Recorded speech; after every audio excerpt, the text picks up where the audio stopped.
So guys, we talked about your core a little bit already. We talked about your appreciation for the problems of the small business owner, your understanding of the technology, and provision of an integrated solution. But let's dive deeper and actually define what your core is for us. When we set out to build Thrive Hive, we wanted to empower small business owners to grow, right? And how do you do that? It's through an integrated software solution that they log in on a daily basis. This is where they're running their business. And being kind of ingrained in their daily workflows was critical to us. You want them, once they come in the morning to the office, they're checking Thrive Hive. Yeah, so they come in, they check their leads, they're checking their website, they're writing their content, their emails, their social media posts, all from that same single point software solution. And to do that, we actually set out 3 core pillars on top of which we built Thrive Hive. Number 1 is customer first. So making sure that every decision we make, we're always putting the customer first and there's always a seat for the customer in every meeting. Number 2 is being data-driven. So as a company, we're super data-driven, of course, but how do we take that and bring it to the business owner world? How do we make that permeate our product? And number 3 is delivering more value than we capture. So we always create more value than we capture, and that's critical to gain that long-term relationship with the business owners. Now let's talk about each in depth. Yeah, so on the customer first front, that can mean a lot of different things. It's probably thrown around a lot. For us, it's something near and dear to us, and it's pretty specific. So it means, first of all, doing whatever it takes on the support side of things to make sure that we're solving for the customer's problem. So we offer phone support, we offer email support. If it's going to take 20 hours of customer service to get somebody who's paying us $30 a month to get to the point where they're going to be successful with our platform, then that's what we should do. And we have done that. Even though it may not be profitable for you. You have to think about it in the bigger scheme, right? There's the long-term view where all of these customers become evangelists. You're solving their problem, you're creating relationships, they're loyal to you, and they become an army of people that are selling your product out there later on. Let's talk about being data-driven. What does that mean? The largest part of the company is the product team, engineers, data scientists, product managers, and everyone's crazy for technology and for data, but how do you make that data accessible? How do you bring it down to the point where it's actionable? And that is done through guided workflows. It's done through the suggestions that our recommendation engine is constantly telling business owners to follow. It's done through these insight emails showing the right information at the right time so that they can actually take advantage of the data. And if you think about it, in a way, this data-driven mindset also kind of builds on top of that relationship that we built. Having customer first builds a relationship, and then as you develop more and more data, you get better and better at making those recommendations. So one builds on top of the other, and it creates this virtuous cycle where they reinforce each other and kind of helps us grow and, in a way, protect ourselves from competitors.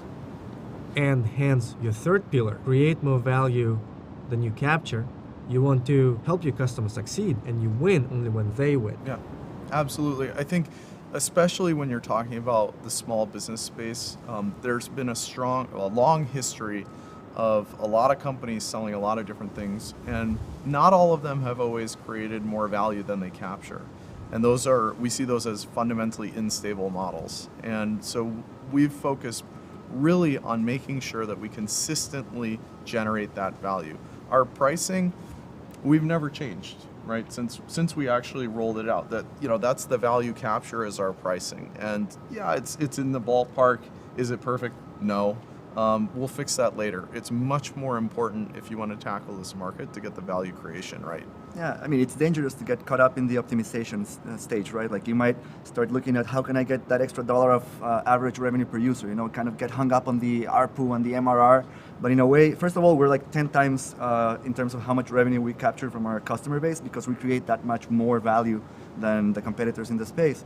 But the more important thing here is because we create so much more value than we capture, we also get a lot of evangelists, people that are going to be out there referring us and selling our product for us. It's an army of people selling Thrive Hive. Really curious, how did this sense of your core crystallize? So we spent a lot of time developing our persona, interviewing hundreds of business owners and really understanding who we were selling to. And as those conversations kind of evolved and we were trying to figure out, okay, so we know what is the problem we're solving, we know who we're selling it to, but how do we actually take this to market? What is it that is going to define Thrive Hive? And I think that's when sort of the notion of success started to come up more and more. Both the customer success, but also just the way we thought about things internally. So a lot of people like to measure happiness of their customers. It's very important that you have happy customers, but what we found was that's not enough. You can have a happy customer who's happy to deal with Thrive Hive, but who's not successful, that's not going to work out. So we started figuring out, all right, how can we track this success? How can we measure? How can we make sure we're driving for that? We're optimizing for that. We started calling our account managers members of the success team. That's not enough to just manage the account. You have to actually help them be successful, do what it takes. And when Driven Dan calls your customer support team, he knows by virtue of you calling them the customer success team that their job is his success. Yeah, absolutely. Yeah, so it's a relationship where we're only successful if our customers are successful, and that's why thinking about small payments over time, we want that to be a long-term relationship, and that's very well aligned with the business owners we're working with. What I'm hearing is that this understanding of your core is translating into everyday decisions at your company. It's not only the success team. When you have a problem around, should I do this or not do it? It's going to come back to, is this the right thing for the customer? And that answers the question without having to come ask Adam or myself. When the product team is trying to make a decision, let's run an experiment, let's get some data. And once you have the data, understand which one of the options is going to drive the most growth for the customer. Yeah, so I just had an email a few minutes ago from another person on the team asking a question about what they should do in a particular situation where somebody was in a trial, asking for something beyond what we provide in the trial. And the answer as to what that person should do is, very clearly go above and beyond. That's the kind of attitude that we take with everything. Make sure that you're solving for the customer's success. And I imagine everyone on your team understands what the core is, not just you, the founders.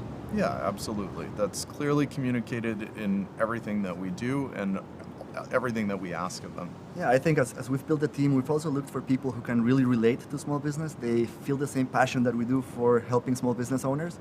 And, communication is key. Even at a small startup like, the early days, you still have to make sure everybody's aligned. And those key tenets is kind of what aligns our team.